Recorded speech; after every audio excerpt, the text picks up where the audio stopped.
Good day, students!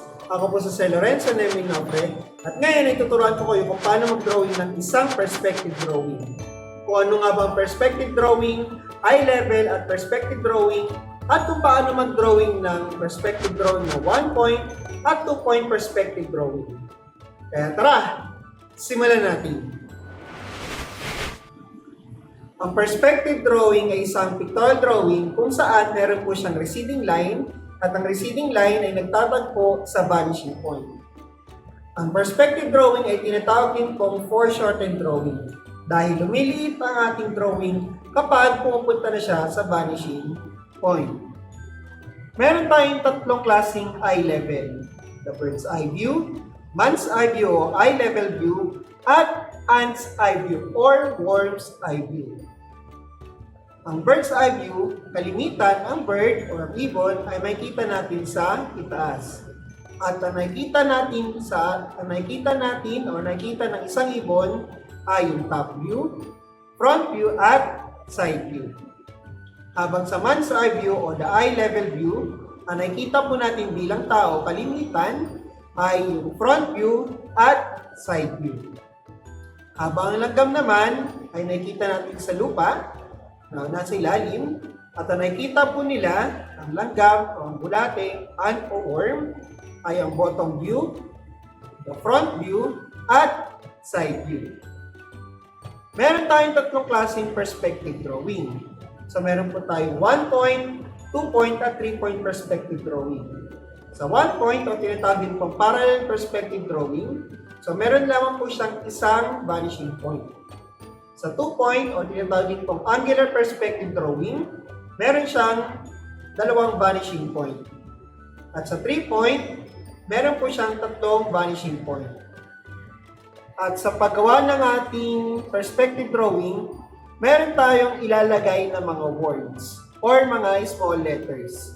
Una, the PP or the picture plane. Dito natin ilalagay yung initial picture at ito-drawing natin siya vertically pababa. Next, the ground line. Ground line, dito natin ilalagay ang ating drawing. Kasabay nito ang horizon.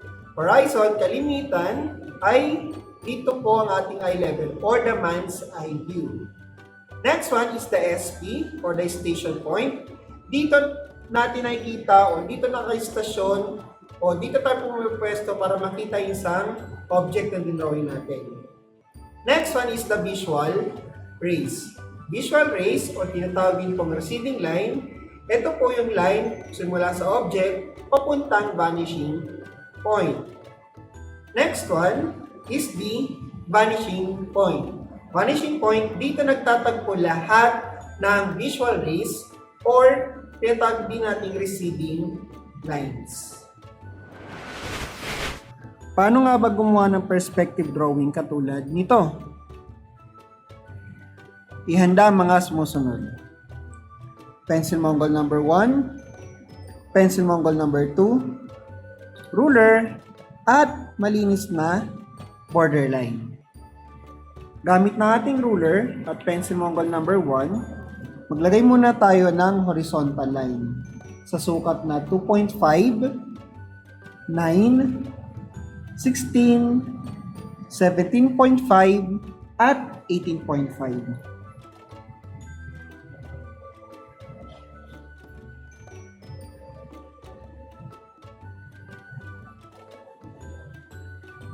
Gamit pa rin ang ating ruler at pencil Mongol number 1, maglagay tayo ng vertical line sa sukat na 14.4. Simula dito sa taas, papunta lamang dito sa 16 cm. Gamit na ating ruler at pencil Mongol number 1, dito sa taas ay maglagay tayo ng rectangular box sa sukat na 2 cm yung height, 4 cm ang lapad.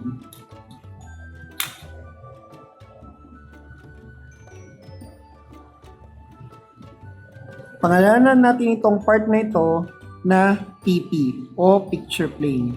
Maglagay tayo ng letters PP dito sa right side gamit ang pencil Mongol number 1. Gamit na ating ruler at pencil Mongol number 1, maglagay tayo ng 4 cm na linya na vertical line simula sa gitna. Gamit pa rin ang ruler at pencil Mongol number 1, maglagay tayo ng pahagdan na figure dito sa part na to. Sa sukat na 4 cm at 2 cm sa bawat hagdan.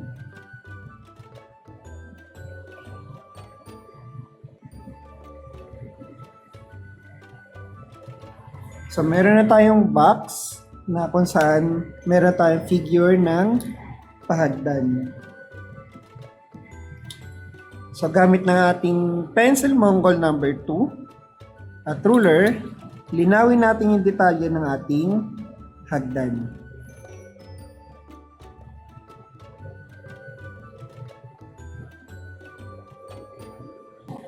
So, meron na tayong front view ng ating hagdan. So, gamit po na ating ruler at pencil Mongol number 1, ay maglalagay tayo ng station point. Maglalagay tayo ng station point dito. Pangalanan natin siya na S, P.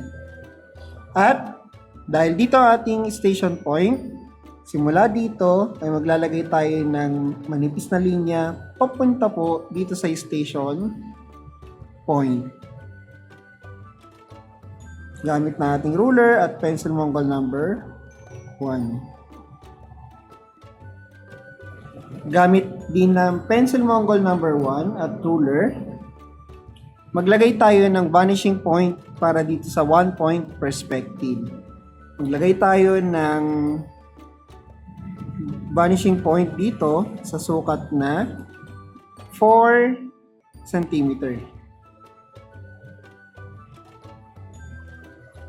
At pangalanan natin siyang VP or vanishing point. Gamit nating ruler at pencil Mongol na 1 pa rin, sukatin natin kung saan nag-intersect itong station point natin. Station point sa picture plane. So, nasukat natin dito ay 3.3 cm. So, maglalagay tayo dito ng marka na 3.3 cm.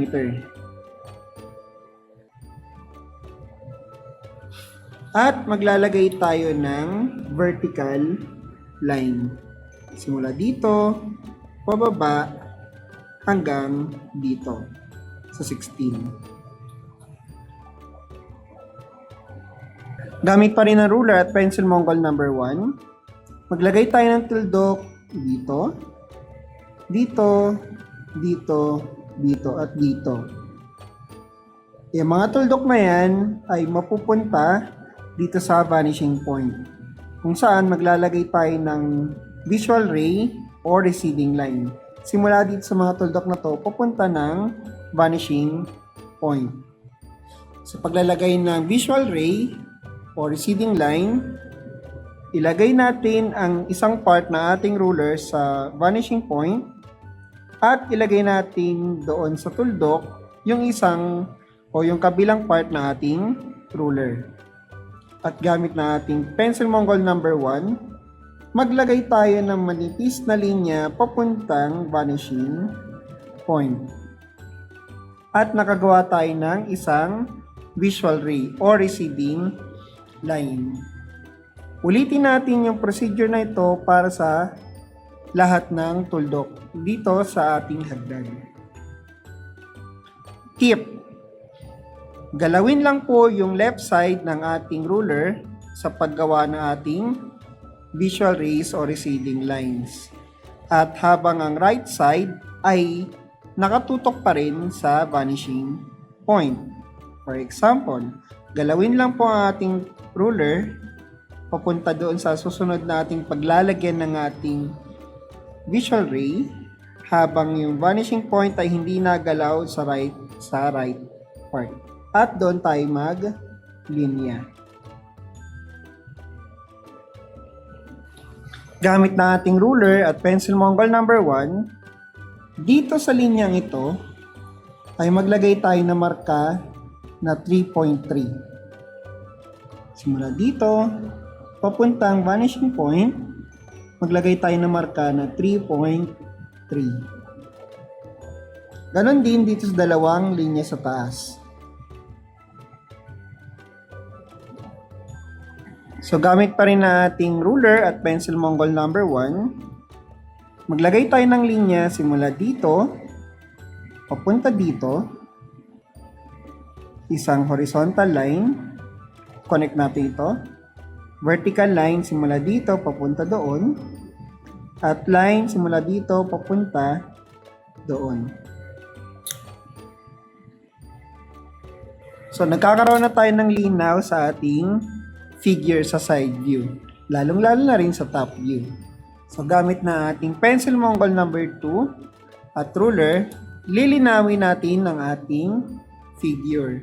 So magsimula muna tayo dito sa side view, linawin natin dito sa side view, paakyat hanggang top view.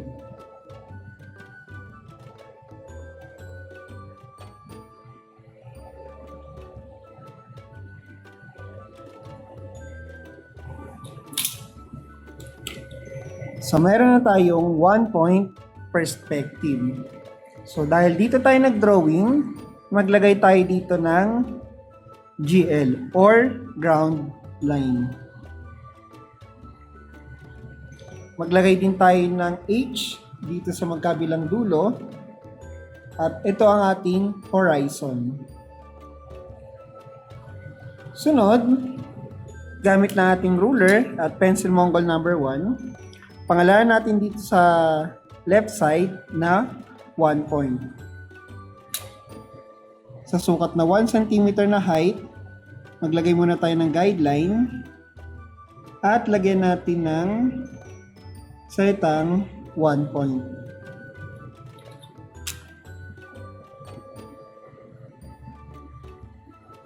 Sunod ay dito naman tayo sa ilalim. Dito tayo gagawa ng 2-point perspective or angular.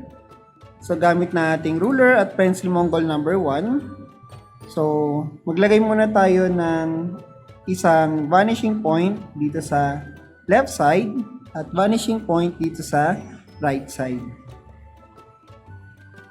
Gamit na ating ruler at pencil Mongol number 1. So maglagay tayo ng 4 cm na height dito sa gitna. Maglagay na rin tayo ng 2 cm na marka dito rin sa baba.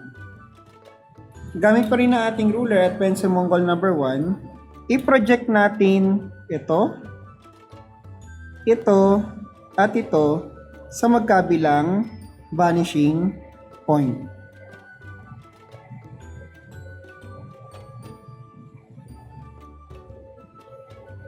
Gamit pa rin na ng ruler at pencil Mongol number 1, i-project natin itong 2 cm na hagdan na to pababa papunta dito. Gamit ulit ang ruler at pencil Mongol number 1, i-project natin ito, at ito papunta dito sa right vanishing point. Lahat tong tatlong to papunta dito sa kabila. Kung napapansin natin ngayon, ay dumarami ang linya dito sa ating 2-point perspective. Medyo magkakaroon tayo ng kalituhan sa part na ito. Kaya sa paggamit po na ating pencil Mongol number 2 at ruler, linawin muna natin dito sa front view.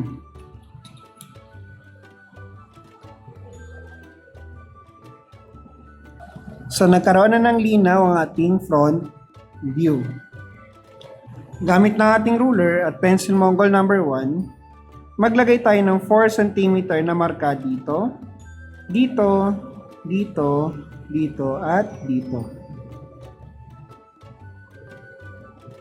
Gamit ng ating ruler at pencil Mongol number 1, i-project natin ito, at ito, papunta doon sa left vanishing point.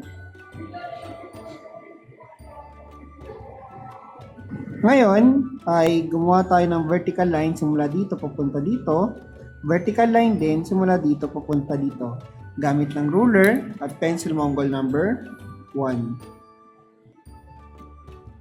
So kung mapapansin po natin, so dumarami na ulit yung linya. So kapalan na po natin yung detalye gamit na ating pencil Mongol number 2 at ruler. Kakapalan natin ito,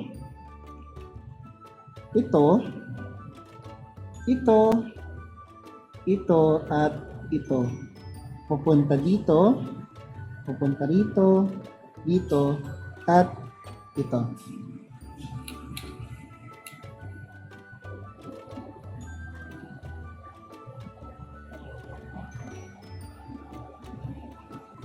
At meron na tayong 2-point perspective. So, lagyan natin ng pangalan dito sa pamamagitan ng paglalagay ng pencil Mongol number 1 at ruler. At maglagay tayo ng 1 cm na guideline.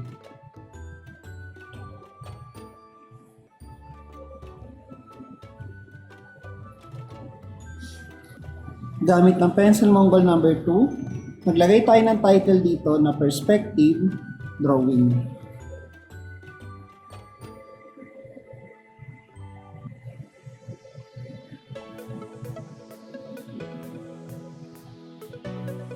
At ganito gumawa ng isang perspective drawing. So, ipasa ito sa tamang araw at huwag kalimutan lagyan ng pangalan, graded section, date kung kaya ipapasa at pangalan ko, Mr. Pinapre.